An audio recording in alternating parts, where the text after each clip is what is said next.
Hello दोस्तों, नमस्कार। स्वागत है आप लोग का हमारे यूट्यूब चैनल रेलवे ज्ञान में। दोस्तों, आज हम लोग सर्वेक्षण के बारे में जानेंगे। एलडीसी जेईई पीवे एग्ज़ाम का एक सिलेबस अगर आप देखिएगा तो इसमें सर्वे इंग, जिसे सर्वेक्षण कहते हैं, ये टॉपिक आप लोगों को उसमें दिया होगा। तो दोस्तों, अगर आप सर्वेक्षण के बारे में क्वेश्चन नहीं देखे हैं तो इस वीडियो में आप लोगों को शुरू से अंत तक दिख जाएगा और इसे आप लोग याद रखेंगे। ठीक है, तो स्टार्ट करते हैं हम। पहला क्वेश्चन, एक लेवल स्टेशन से पहला रीडिंग खाली स्थान होता है, तो इसका आंसर होगा दोस्तों पीछे का दृश्य। ठीक है, दूसरा क्वेश्चन देखेंगे, रेंजिंग खाली स्थान प्रक्रिया होती है, तो रेंजिंग टर्मिनलों के बीच इंटरमीडिएट पॉइंट लगाना। रेंजिंग प्रक्रिया टर्मिनलों के बीच इंटरमीडिएट पॉइंट लगाना। इसके बाद नंबर 3 क्वेश्चन देखेंगे, ट्रांजिट थियोडोलाइट एक उपकरण है जिसका उपयोग क्षैतिज और ऊर्ध्वाधर दोनों कोणों के माप के लिए किया जाता है। ठीक है, नंबर 4 क्वेश्चन देखेंगे, प्रिज्मेटिक कंपास एक उपकरण है जिसका उपयोग केवल क्षैतिज कोणों के माप के लिए किया जाता है। कंपास, प्रिज्मेटिक कंपास एक ऐसा उपकरण है जिसका उपयोग केवल क्षैतिज कोणों के माप के लिए किया जाता है। ठीक है, इसके बाद नंबर 5 क्वेश्चन देखेंगे, यदि समोच्च का मान बंद लूपों के बीच की ओर घट रहा हो तो यह निम्नलिखित में से किस प्रकार के भूमि स्थलाकृति को दर्शाता है? तो ये डिप्रेशन या झील स्थलाकृति को दर्शाता है। ठीक है, छठवां नंबर क्वेश्चन, यदि केंद्र समोच्च का उच्चतर उन्नयन मान हो तो निम्न में से किस प्रकार के भूमि स्थलाकृति को दर्शाता है? तो छोटी पहाड़ी को दर्शाता है। 7वां नंबर क्वेश्चन देखेंगे, किसी दिए गए मेरिडियन के सापेक्ष रेखा की दिशा को क्या कहते हैं? तो बियरिंग कहते हैं। ठीक है, 8वां नंबर क्वेश्चन देखेंगे, खाली स्थान बियरिंग को सर्वेक्षण की दिशा में मापा जाता है, तो 4 बियरिंग को सर्वेक्षण की दिशा में मापा जाता है। 9 नंबर क्वेश्चन देखेंगे, निम्न में से कौन डंपी स्तर का अस्थायी समायोजन है? तो समतल करना, सेट करना, लंबन का उन्मूलन, इनमें से सभी हो जाएगा। ठीक है, इसके बाद 10 नंबर क्वेश्चन देखेंगे, वह बिंदु जिस पर लेवलिंग में पीछे के दृश्य और सामने के दृश्य दोनों को लिया जाता है क्या कहलाता है? तो चेंज पॉइंट कहलाता है। चेंज पॉइंट जिस पर लेवलिंग में पीछे के दृश्य और सामने के दृश्य दोनों को लिया जाता है।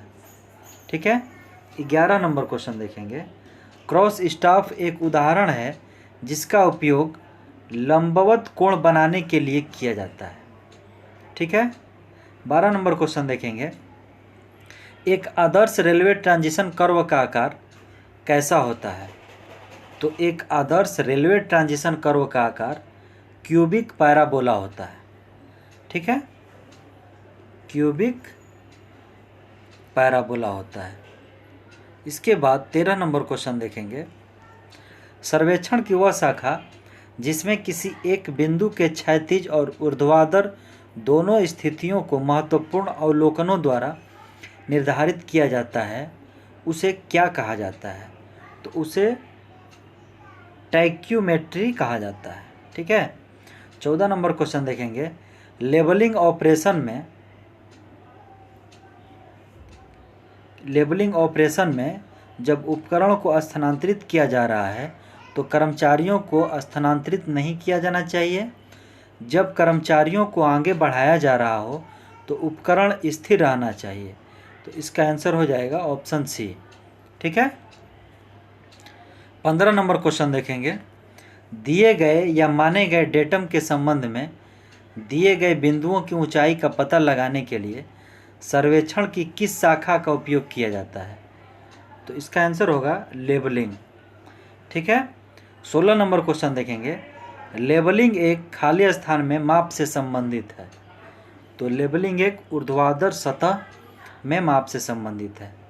17 नंबर क्वेश्चन देखेंगे दोस्तों। लेबलिंग ऑपरेशन में यदि पहली रीडिंग से दूसरी अधिक हो तो यह वृद्धि को दर्शाता है, पहली रीडिंग से दूसरी से कम हो तो यह कमी को दर्शाता है। यानी इसका आंसर होगा ऑप्शन डी, बी और सी दोनों। ठीक है। इसके बाद 18 नंबर क्वेश्चन देखेंगे दोस्तों। दो थियोडोलाइट विधि द्वारा एक वक्र बनाने में क्या शामिल होता है? तो केवल कोणीय माप शामिल होता है। दो थियोडोलाइट विधि द्वारा एक वक्र बनाने में केवल कोणीय माप शामिल होता है। 19 नंबर क्वेश्चन देखेंगे। पूरे देश में लगभग 100 किलोमीटर के बड़े अंतराल पर भारतीय सर्वेक्षण विभाग द्वारा स्थापित बेंचमार्क क्या कहलाता है? तो स्थापित बेंचमार्क जीटीएस बीएम कहलाता है। क्या कहलाता है? GTS BM. इसके बाद 20 नंबर क्वेश्चन देखेंगे। एक स्वतंत्र रूप से निलंबित चुंबकीय सुई और इसकी धुरी पर एक क्षैतिज रेखा के अनुदैर्घ्य अक्ष के बीच ऊर्ध्वाधर कोण खाली स्थान के रूप में जाना जाता है। तो इसका आंसर हो जाएगा ऑप्शन सी, डीप। डीप के रूप में जाना जाता है। ठीक है। इसके बाद 21 नंबर क्वेश्चन देखेंगे। डेटम के ऊपर ज्ञात ऊंचाई का एक अपेक्षाकृत नियत बिंदु को क्या कहा जाता है? तो डेटम के ऊपर ज्ञात ऊंचाई का एक अपेक्षाकृत नियत बिंदु को बेंचमार्क कहा जाता है। ठीक है। इसके बाद 22 नंबर क्वेश्चन देखेंगे। विभिन्न सरकारी विभागों जैसे पीडब्ल्यूडी, रेलवे, सिंचाई आदि द्वारा स्थापित बेंचमार्क को क्या कहा जाता है? तो देखिए दोस्तों, विभिन्न सरकारी विभागों जैसे पीडब्ल्यूडी, रेलवे, सिंचाई आदि द्वारा स्थापित बेंचमार्क को परमानेंट बीएम कहा जाता है। ठीक है। 23 नंबर क्वेश्चन देखेंगे। अगर एक बीएम आरएल 100 का पर बीएस 1.465 है और एक बिंदु पर एफएस 1.265 है तो उस बिंदु का आरएल खाली स्थान है।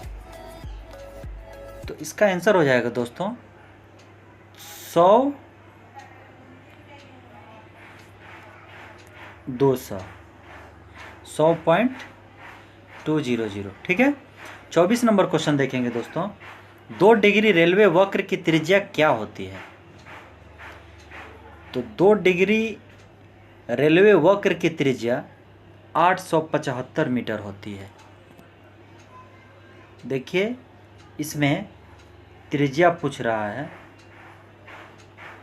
तो 1750 बटे में डी करेंगे। 1750 बटे में 2 हो जाएगा 875 मीटर। ठीक है। इसके बाद 25 नंबर क्वेश्चन देखेंगे। 170 मीटर त्रिज्या के रेलवे कर्व का डिग्री क्या होता है? तो इसका आंसर हो जाएगा ऑप्शन ए 1 डिग्री। ठीक है। 1 पॉइंट कुछ होगा तो उसमें चलेगा ये 1 डिग्री। ठीक है। 26 नंबर क्वेश्चन देखेंगे। डेटम के ऊपर या नीचे की ऊर्ध्वाधर दूरी को क्या कहा जाता है? तो डेटम के ऊपर या नीचे की ऊर्ध्वाधर दूरी को ऊंचाई कहा जाता है। ठीक है। इसके बाद 27 नंबर क्वेश्चन देखेंगे दोस्तों। लेबलिंग उपकरण को स्थानांतरित करने या लेबलिंग कार्य को बंद करने से पहले अज्ञात ऊंचाई पर रखे गए अंतिम स्टॉप रीडिंग को क्या कहा जाता है? तो अंतिम स्टॉप रीडिंग को सामने का दृश्य कहा जाता है। ठीक है। 28 नंबर क्वेश्चन देखेंगे। पीछे के दृश्य और सामने के दृश्य के बीच अज्ञात ऊंचाई के एक बिंदु पर लिए गए स्टॉप रीडिंग को क्या कहा जाता है? तो इसका आंसर हो जाएगा बीच का दृश्य। 29 नंबर क्वेश्चन देखेंगे। लेबलिंग में एक बिंदु जिसकी ऊंचाई निर्धारित की जानी है क्या कहलाता है? तो लेबलिंग में एक बिंदु जिसकी ऊंचाई निर्धारित की जानी है तो उसे ओ स्टेशन कहलाता है। ठीक है। 30 नंबर क्वेश्चन देखेंगे दोस्तों। संदर्भ बिंदु जिसकी ऊंचाई छोटे लेवलिंग संचालन के लिए किया जाता है और इसकी ऊंचाई किसी निश्चित डेटम को संदर्भित नहीं करती है तो उसे क्या कहा जाता है? तो उसे आर्बिटरी बीएम कहा जाता है। ऑप्शन सी हो जाएगा। 31 नंबर क्वेश्चन देखेंगे। संदर्भ बिंदु जिस पर एक दिन का लेबलिंग कार्य बंद किया गया हो और जहां से अगले दिन लेबलिंग का काम जारी रखा जाता हो को क्या कहा जाता है? तो उसे टेम्पोररी बीएम कहा जाता है। 32 नंबर क्वेश्चन देखेंगे। आई पीस को केंद्रित करना और उद्देश्य को केंद्रित करना समतलन के निम्नलिखित कार्यों में से किसका हिस्सा है?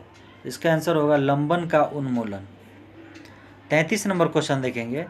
स्टैंड पर उपकरण लगाना तथा लेग समायोजन द्वारा उपकरण का अनुमानित लेबलिंग करना लेबलिंग के निम्नलिखित कार्यों में से किसका हिस्सा है? तो इसका आंसर होगा सेट करना। 34 नंबर क्वेश्चन देखेंगे। गणना की विधि में वृद्धि और पतन निम्न में से किस सर्वेक्षण को संदर्भित करती है? तो इसका आंसर हो जाएगा लेबलिंग। 35 नंबर क्वेश्चन देखेंगे। गणना की उपकरण ऊंचाई विधि निम्न में से किस सर्वेक्षण को संदर्भित करती है? तो लेबलिंग। 36 नंबर क्वेश्चन देखेंगे। जिस कोण से राजमार्ग का क्षैतिज संरेखण मूल पथ से अपनी दिशा बदलता है उसे खाली स्थान के रूप में जाना जाता है, तो उसे एंगल ऑफ डिफ्लेक्शन कहते हैं। ठीक है। 37 नंबर क्वेश्चन देखेंगे। कर्व के आरंभ में पीछे की ओर खाली स्थान एक बिंदु है जहां संरेखण एक सीधी रेखा में वक्र में परिवर्तित होता है, तो उसे पॉइंट ऑफ कर्वेचर कहा जाता है। ठीक है। कर्व के आरंभ में पीछे की ओर पॉइंट ऑफ कर्वेचर एक बिंदु है जहां संरेखण एक सीधी रेखा से वक्र में परिवर्तित होता है। 38 नंबर क्वेश्चन देखेंगे। आगे की ओर खाली स्थान एक बिंदु है जहां संरेखण वक्र से एक सीधी रेखा में परिवर्तित होता है, तो उसे टेंजेंसी का पॉइंट कहा जाता है। ठीक है। इसके बाद 39 नंबर क्वेश्चन देखेंगे। टेंजेंसी के बिंदु पर वक्रता के बिंदु से जुड़ने वाले कार्ड को लॉग कार्ड के रूप में जाना जाता है। ठीक है। इसके बाद 40 नंबर क्वेश्चन देखेंगे। सड़क के भीतरी किनारे के संबंध में सड़क के बाहरी किनारों को ऊपर उठाते हुए सुपर एलिवेशन को वक्रों पर लगाया गया है। 41 नंबर क्वेश्चन देखेंगे। जीपीएस होता है, तो इसका आंसर हो जाएगा दोस्तों option C global positioning system. ठीक है। जीपीएस होता है तो इसका आंसर होगा global positioning system. Option C हो जाएगा। 42 नंबर क्वेश्चन देखेंगे। LIDAR का संक्षिप्त रूप है, तो इसका आंसर हो जाएगा दोस्तों option B light detection and ranging. ठीक है। इसके बाद 43 नंबर क्वेश्चन देखेंगे। DGPS में BGPS की तुलना में 1 से 3 सेंटीमीटर सटीकता होती है। ठीक है। DGPS में BGPS की तुलना में 1 से 3 सेंटीमीटर सटीकता होती है। तो दोस्तों ये लेबलिंग का क्वेश्चन जो कि बहुत ही इम्पोर्टेंट क्वेश्चन था, आप लोग इसे ज़रूर याद कर लेंगे क्योंकि LDC JEE PO एग्ज़ाम का ये एक टॉपिक है, सिलेबस में दिया हुआ है।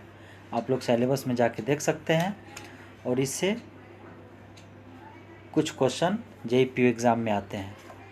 तो अगर आप लोगों को ये वीडियो अच्छा लगा हो तो प्लीज़ लाइक ज़रूर करें और ऐसा ही वीडियो आप लोगों को मिलता रहेगा। अगर आपने हमारे चैनल को सब्सक्राइब नहीं किया है तो ज़रूर सब्सक्राइब कर लें। धन्यवाद।